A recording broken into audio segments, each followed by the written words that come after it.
ಪ್ರೀತಿಯ ವಿದ್ಯಾರ್ಥಿ ವಿಜಯನ ಬಂಧುಗಳೇ, SIU ಕರ್ನಾಟಕ ನಡೆಸುವ ಮಂತ್ಲಿ ಬುಕ್ ಟಾಕ್ ತಿಂಗಳ ಓದಿಗೆ ನಿಮಗೆ ಸ್ವಾಗತ. ನಾನು ಮೊಹಮ್ಮದ್ ಪಿರ್ಲೆಟ್ಗೇರಿ. ಈ ಒಂದು ತಿಂಗಳ ಓದಿಗಾಗಿ ನಾನು ಆಯ್ದುಕೊಂಡ ಪುಸ್ತಕ ಅಭಿವೃದ್ಧಿ ಎಂಬ ವಿನಾಶ.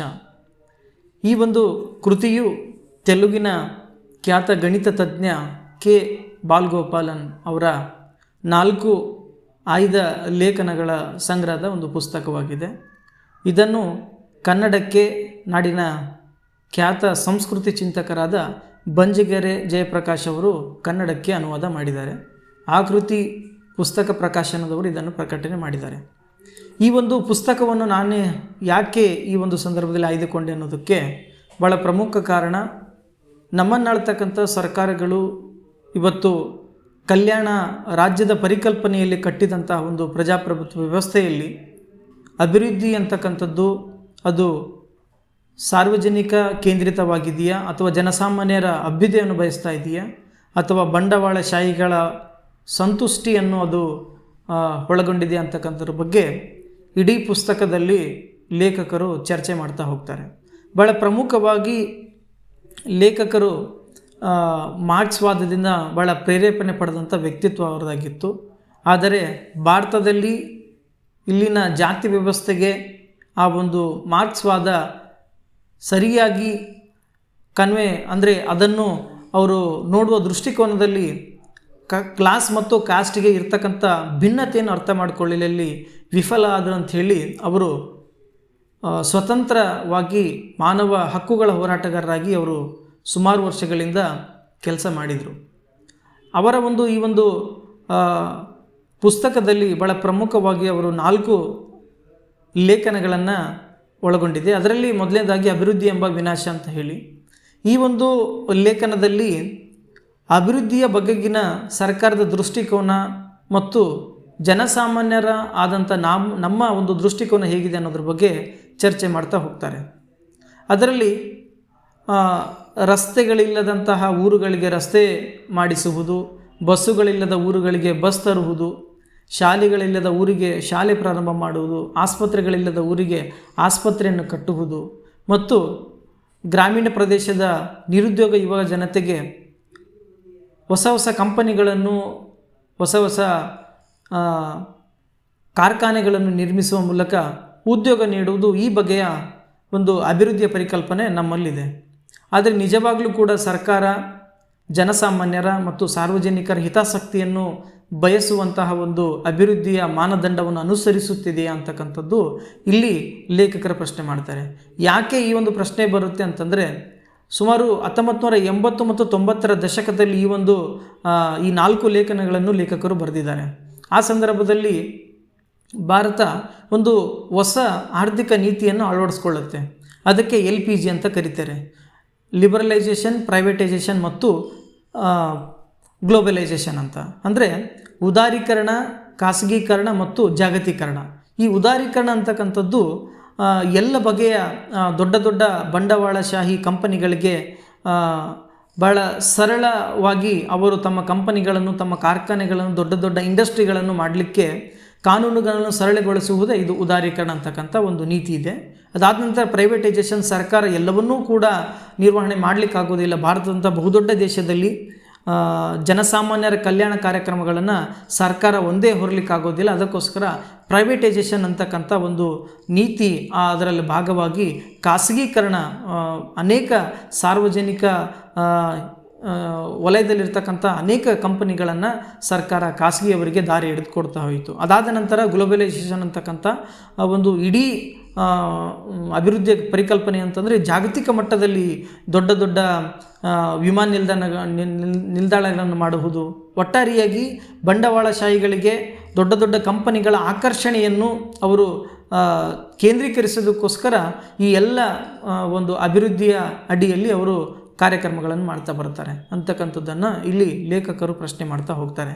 ಅಂದರೆ ಅಭಿವೃದ್ಧಿ ಅಂತಕ್ಕಂಥದ್ದು ಜನಕೇಂದ್ರಿತವಾಗಿರಬೇಕೇ ಹೊರತು ಅದು ಭೌತಿಕವಾಗಿರಬಾರ್ದು ಅಂತಕ್ಕಂಥದ್ದು ಲೇಖಕರ ಇಲ್ಲಿ ಬಹಳ ಪ್ರಮುಖವಾದಂಥ ಒಂದು ಆಶಯ ಈ ಒಂದು ಲೇಖನದಲ್ಲಿ ಸಿಗುತ್ತೆ.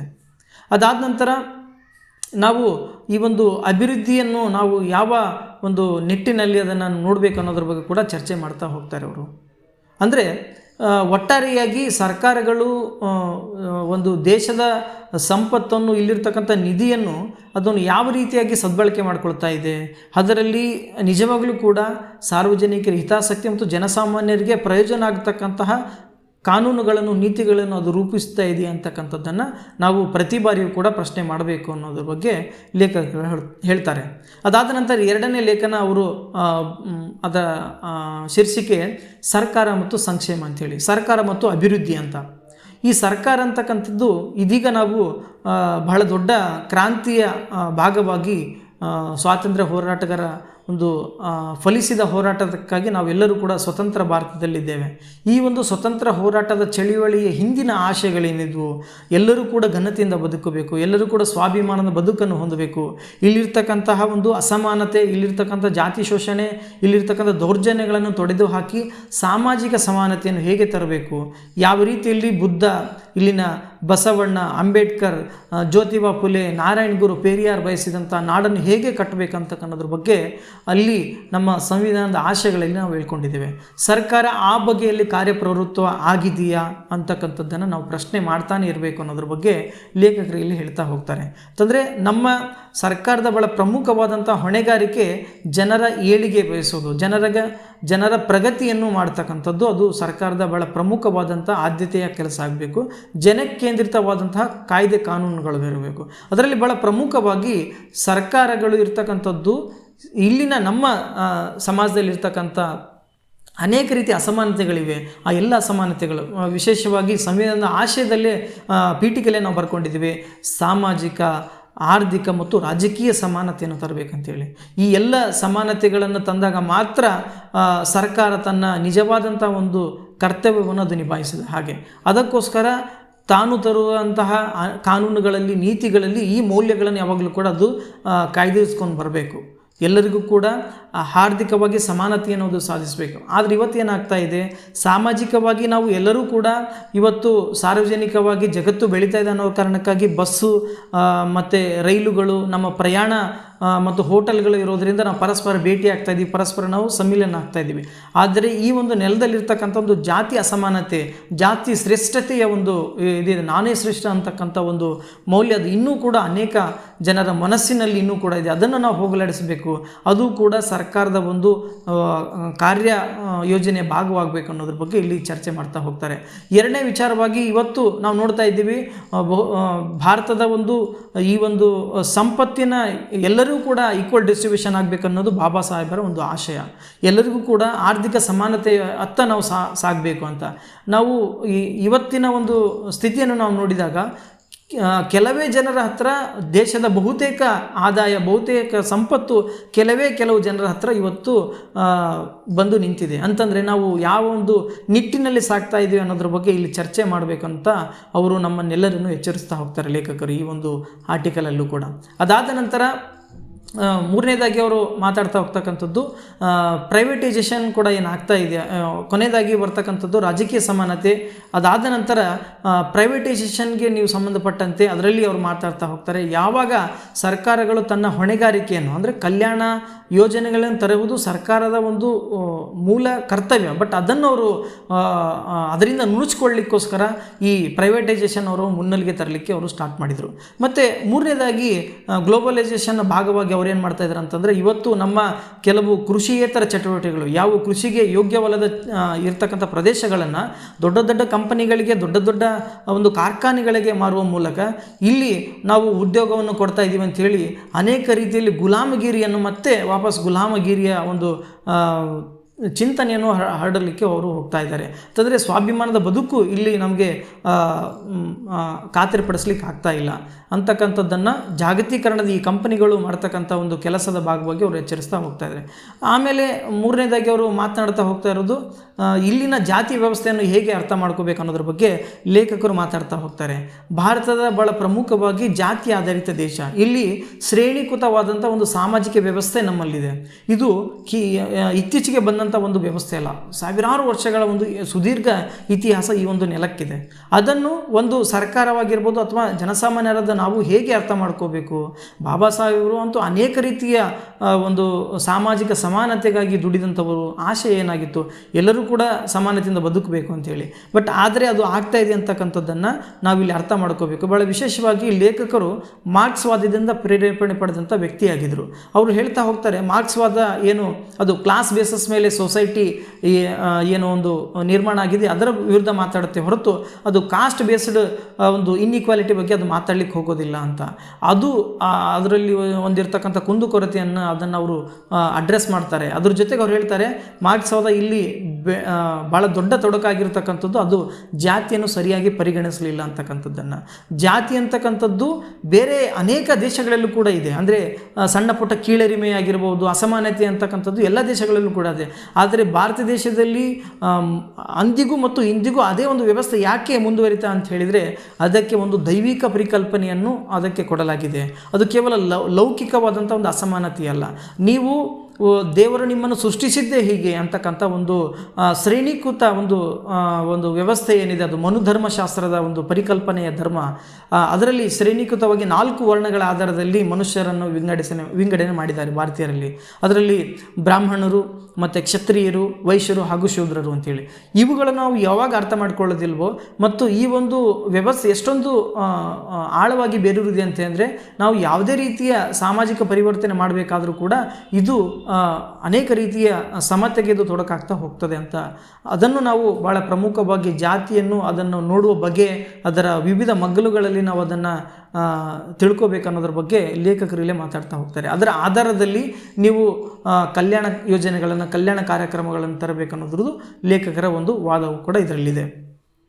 ಮತ್ತು ಅವರು ಲೇಖಕರಿಗೆ ಮಾತಾಡ್ತಾ ಹೋಗ್ತಾರೆ, ಭಾರತದಲ್ಲಿ ಯಾಕೆ ಈ ಒಂದು ಜಾತಿಯ ಅಸಮಾನತೆಯನ್ನು ನಾವು ತೊಡಿಲಿಕ್ಕೆ ಆಗ್ತಾ ಇಲ್ಲ ಅನ್ನೋದ್ರ ಬಗ್ಗೆ ಲೇಖಕರು ಬಾಬಾ ಸಾಹೇಬರಿಂದ ಹಿಡಿದು ಅನೇಕ ಚಳವಳಿಗಳು ಕೂಡ ಅದರ ವಿರುದ್ಧವೇ ಬಂಡೆದ್ದು ಬಂದಂಥ ಒಂದು ಜನ ಚಳವಳಿಗಳಾಗಿದ್ದವು.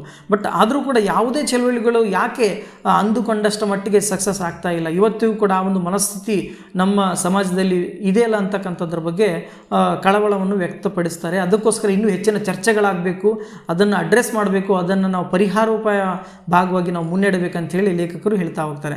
ಕೊನೆಯದಾಗಿ ಈ ಒಂದು ಪುಸ್ತಕದಲ್ಲಿ ಜಾತಿ ವ್ಯವಸ್ಥೆ ಮತ್ತು ಪ್ರಜಾಪ್ರಭುತ್ವ ಅನ್ನೋದ್ರ ಬಗ್ಗೆ ಇದೆ ಕೊನೆಯ ಒಂದು ಆರ್ಟಿಕಲ್. ಆ ಆರ್ಟಿಕಲಲ್ಲಿ ಅವ್ರು ಹೇಳ್ತಾ ಇರೋದೇನಂತಂದರೆ, ನಮಗೆಲ್ಲರಿಗೂ ಗೊತ್ತಿರ್ತಕ್ಕಂತೆ ಸ್ವಾತಂತ್ರ್ಯದ ನಂತರ ಇವತ್ತೆಲ್ಲರೂ ನಾವು ಒಂದು ಸಮಾನತೆಯ ಬದುಕಿನ ಆಶಯದತ್ತ ನಾವು ಸಾಗ್ತಾ ಇದ್ದೀವಿ. ಎಲ್ಲರಿಗೂ ಕೂಡ ಆರ್ಥಿಕ ಸಮಾನತೆ ಸಿಗಬೇಕು, ಎಲ್ಲರಿಗೂ ಕೂಡ ಘನತೆ ಮತ್ತು ಸ್ವಾಭಿಮಾನದ ಬದುಕು ಸಿಗಬೇಕು ಅಂತಕ್ಕಂಥ ಒಂದು ಮೌಲ್ಯಯುತ ಸಮಾಜದ ಕಟ್ಟುಎಡೆಗೆ ನಾವು ಸಾಗ್ತಾ ಇದ್ದೀವಿ. ಆಗ ಆ ಸಂದರ್ಭದಲ್ಲಿ ಜಾತಿಯನ್ನು ಕೂಡ ನಾವು ಪರಿಗಣನೆ ತಗೋಬೇಕು. ಅದನ್ನು ನಾವು ಮುಂದಿಟ್ಕೊಂಡು ಹೇಗೆ ಒಂದು ಸಮಾಜ ಕಟ್ಟಲಿಕ್ಕೆ ತೊಡಕಾಗ್ತಾ ಇದೆ, ಅದನ್ನು ನಾವು ಹೇಗೆ ಹೋಗಲಾಡಿಸ್ಬೇಕು ಅನ್ನೋದ್ರ ಬಗ್ಗೆ ಇಲ್ಲಿ ಚಿಂತನೆಗೆ ಹತ್ತಕ್ಕಂಥ ಅನೇಕ ವಿಚಾರಗಳನ್ನು ಲೇಖಕರಲ್ಲಿ ಹಂಚ್ಕೊಳ್ತಾ ಇದ್ದಾರೆ. ಮತ್ತು ಭಾಳ ಪ್ರಮುಖವಾಗಿ ಅವರು ಹೇಳ್ತಕ್ಕಂಥದ್ದು ಕೊನೆಯ ಲೇಖನದಲ್ಲಿ ನಮ್ಮ ಹಿರಿಯರು ಸ್ವಾತಂತ್ರ್ಯ ಪೂರ್ವದ ಹೋರಾಟದ ಭಾಗವಾಗಿ ಅವರು ಯಾವ ಆಶಯಗಳನ್ನು ಹೊತ್ತು ತಮ್ಮ ಇಡೀ ಸ್ವಾತಂತ್ರ್ಯ ಹೋರಾಟ ಮುನ್ನುಗ್ಗಿ ಬಂತು, ಅದಾದ ನಂತರ ನಾವು ಸ್ವಾತಂತ್ರ್ಯ ಪಡೆದುಕೊಂಡೆವು. ಸಂವಿಧಾನದ ಆಶಯಗಳಲ್ಲಿ ಇವತ್ತು ಮೂಲಭೂತ ಹಕ್ಕುಗಳಿವೆ, ರಾಜ್ಯ ನೀತಿ ನಿರ್ದೇಶಕ ತತ್ವಗಳಿವೆ ಮತ್ತು ಈ ನೆಲದ ಗುಣಗಳಾದಂತಹ ಬಾಬಾ ಸಾಹೇಬರು ಹೇಳ್ತಾರೆ, ಎಲ್ಲಿವರೆಗೂ ಸಾಮಾಜಿಕ ಸಮಾನತೆ ಸಿಗುವುದಿಲ್ಲ ಅಲ್ಲಿವರೆಗೂ ಯಾರು ಕೂಡ ಸ್ವತಂತ್ರ ಅಲ್ಲ ಅಂಥೇಳಿ. ಇವತ್ತು ನಾವು ಸ್ವಾತಂತ್ರ್ಯ ಪಡೆದಿದ್ದೇವೆ, ಆದರೆ ಅದು ಸಾಮಾಜಿಕವಾಗಿ ಆರ್ಥಿಕವಾಗಿ ಎಲ್ಲಿವರೆಗೆ ಸಮಾನತೆ ಸಾಧಿಸುವುದಿಲ್ಲ ಅಲ್ಲಿವರೆಗೆ ನಾವು ಯಾರೂ ಕೂಡ ಸ್ವತಂತ್ರ ಅಲ್ಲ ಅಂತಕ್ಕಂಥ ಮೌಲ್ಯಗಳನ್ನು ಆವಾಗ ಅವರೇ ಹೇಳಿದ್ದಾರೆ. ಹಾಗಾಗಿ ಲೇಖಕರು ಈ ಎಲ್ಲ ಮಗ್ಗಲುಗಳಲ್ಲಿ ಅಭಿವೃದ್ಧಿ ಅಂತಕ್ಕಂಥದ್ದನ್ನು ನಾವು ನೋಡಬೇಕು. ಅಭಿವೃದ್ಧಿ ಅಂತಕ್ಕಂಥದ್ದು ಜನಕೇಂದ್ರಿತವಾಗಿರಬೇಕನ್ನೋ ಒಂದು ನಿಲುವಿನತ್ತ ಮತ್ತು ಅದು ಈ ಒಂದು ಪ್ರಾಕೃತಿಕವಾಗಿರ್ತಕ್ಕಂಥ ಸಂಪನ್ಮೂಲಗಳನ್ನು ಬಳಕೆ ಮಾಡಿಕೊಂಡು ಇವತ್ತು ಅಭಿವೃದ್ಧಿ ಹೆಸರಿನಲ್ಲಿ ಏನು ನಾಶ ಮಾಡ್ತಾ ಇದ್ದಾರೆ, ಅದು ಕೇವಲ ಒಂದು ಏನು ಹೇಳ್ತೀರಾ ನೀವು, ಅದೊಂದು ಸಮಸ್ಯೆ ಅಷ್ಟೇ ಅಲ್ಲ, ಅದು ಒಂದು ದೊಡ್ಡ ದರೋಡೆ ಆಗ್ತಾಯಿದೆ. ಸರ್ಕಾರವೇ ಖುದ್ದು ಇವತ್ತು ನಮ್ಮ ಭವಿಷ್ಯವನ್ನು ಅವರು ಬೇರೆಡೆಗೆ ತೊಗೊಂಡು ಹೋಗ್ತಾ ಇದ್ದಾರೆ. ಅಂತಹ ಅನೇಕ ವಿಚಾರಗಳನ್ನು ಈ ಒಂದು ಪುಸ್ತಕ ನಮಗೆ ಚರ್ಚೆಗೆ ತೆರೆದಿಡ್ತದೆ. ಹಾಗಾಗಿ ಈ ರೀತಿಯ ಚರ್ಚೆಗಳು ನಮ್ಮಲ್ಲಿ ಹೆಚ್ಚು ಆಗಬೇಕು ಮತ್ತು ನಾವು ಓದುವ ಒಂದು ಅಭಿರುಚಿಯನ್ನು ಬೆಳೆಸ್ಕೋಬೇಕು. ನಾವೆಲ್ಲರೂ ಕೂಡ ಸಂವಿಧಾನದ ಆಶಯಗಳನ್ನು, ಪ್ರಜಾಪ್ರಭುತ್ವ ಮೌಲ್ಯಗಳನ್ನು ಸಾಕಾರಗೊಳಿಸಲಿಕ್ಕೆ ಸಂಘಟಿತರಾಗಬೇಕು ಅನ್ನೋದ್ರ ಬಗ್ಗೆ ಈ ಒಂದು ಪುಸ್ತಕ ಭಾಳಷ್ಟು ನಮಗೆ ಚಿಂತನೆಗೆ ಹಸ್ತುತ್ತದೆ. ಇವತ್ತಿನ ಈ ಒಂದು ಪುಸ್ತಕಕ್ಕೆ ನೀವೆಲ್ಲರೂ ಕೇಳಿದ್ದಕ್ಕೆ ನಾನು ಧನ್ಯವಾದಗಳನ್ನು ಹೇಳ್ತಾ ಇದ್ದೀನಿ. ನಮಸ್ತೆ.